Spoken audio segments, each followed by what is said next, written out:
जी बेटा, सो आज हम पढ़ेंगे osmo regulation in marine water fishes. तो आपको पता है मेरीन वाटर फिशेस का साथ मसला क्या होगा। पहले तो आप इंट्रोडक्शन दे देंगे कि भाई ये वो वाली फिशेस हैं जो कि कहाँ रहती हैं, ऐसे इन्वायरमेंट में जो कि हाइपरटोनिक इन्वायरमेंट है। यानी कि जो मेरीन वाटर होता है बेटा उसमें सॉल्ट ज़्यादा होता है। जो मेरीन वाटर होता है उसमें क्या होता है बेटा, सॉल्ट मिकदार ज़्यादा होती है। तो ये इस इन्वायरमेंट रहते हैं जहाँ पर सॉल्यूशन सॉल्ट ज़्यादा है, तो कहते हैं ये हाइपरटोनिक सोल्यूशन में रहते हैं। ठीक है, पहली बात। अब इनको प्रॉब्लम क्या क्या होंगी, देखो इन्वायरमेंट के अंदर है ये कि जो बेटा जिनका जो वाटर है ना, वो वाटर हाइपरटोनिक है। और फिश के अपना अंदर का इन्वायरमेंट इतना ज़्यादा हाइपर नहीं जितना बाहर का इन्वायरमेंट अब क्या हो गया बेटा, हाइपर हो गया है।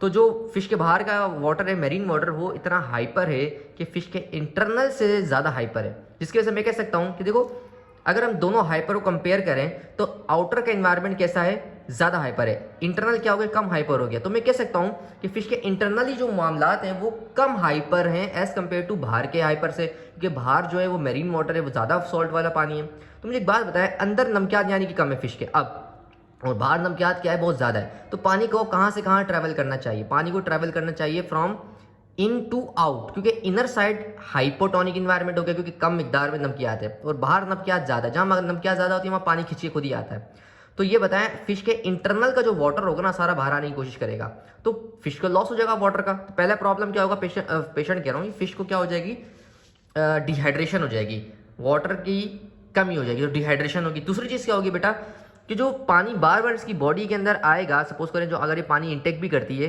किस लिए इंटेक करती है, क्योंकि डिहाइड्रेशन को पूरा करने के लिए पानी कंटिन्यूसली पिएगी नहीं। अगर कंटिन्यूसली पानी पीती तो अंडर सॉल्ट की मिकदार बढ़ जाएगी, बिकॉज बाहर का जो पानी था वो कैसा है, वो सॉल्टी वाटर है। जो सॉल्टी वाटर होगा बेटा वो कैसा होगा, उसके अंदर नमकियात ज़्यादा होगी तो सॉल्ट सारा अंदर रुकेगा फिश के। ये दो प्रॉब्लम्स है इसके साथ। तो इसके सॉल्यूशन क्या निकाले, पहले सॉल्यूशन क्या निकाला जो मैंने आपको बताया कि अगर किसी को फिश को अगर डिहाइड्रेशन हो रही तो वो क्या करेगा, फिश पूरी कोशिश करेगी कि वो ज़्यादा से ज़्यादा पानी पिए, ज़्यादा पिएगी तो उसकी मसला हल हो जाएगा। तो पहला ये लिखा हुआ है, to solve the problem of continuous loss of water the drink और intake a lot of water and digest it salt that prevent dehydration. Next हमारे पास क्या है, जो उसका सॉल्ट था जो अंदर ज़्यादा जमा हो रहा था उसको ये बाहर निकालेगा, कौन सा, यूरिन के जरिए, कंसनट्रेटेड यूरिन के जरिए। देखिए लिखा हुआ है मैंने यहाँ पर।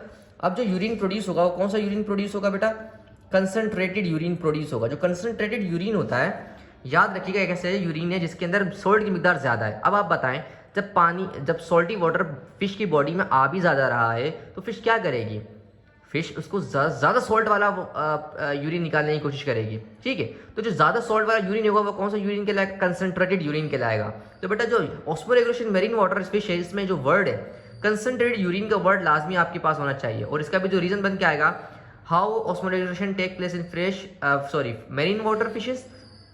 और दूसरा सवाल इसी तरह से बन सकता है कि how marine water fishes osmo regulate और मेंटेन इटसेल्फ। ठीक है, तो उसमें आपने सिर्फ एडेप्टेशन को लिखना होता है। बाकी सवाल आ जाए अगर कि ऑस्मो रेगुलेशन फ्रेश वाटर को मेरीन वाटर को बयान करें तो आप ये पूरा पैटर्न लिखेंगे, जैसे यहाँ पर पैटर्न लिखा है मैंने, इंट्रोडक्शन, प्रॉब्लम्स एंड सॉल्यूशंस। ठीक है, नेक्स्ट हमारे पास मैंने बताया कि जब सॉल्ट बॉडी के अंदर ज़्यादा हो जाएगा तो ये ज़्यादा यूरिन निकालेगी, कंसनट्रेटेड यूरिन निकालेगी। जो कंसनट्रेटेड यूरिन उसमें सॉल्ट की मिकदार क्या होगी, बहुत ज़्यादा होगी। तो बेटा इस तरह से इसके अंदर क्या हो जाएगा, ऑस्मो रेगुलेशन मेंटेन्ड हो जाएगा।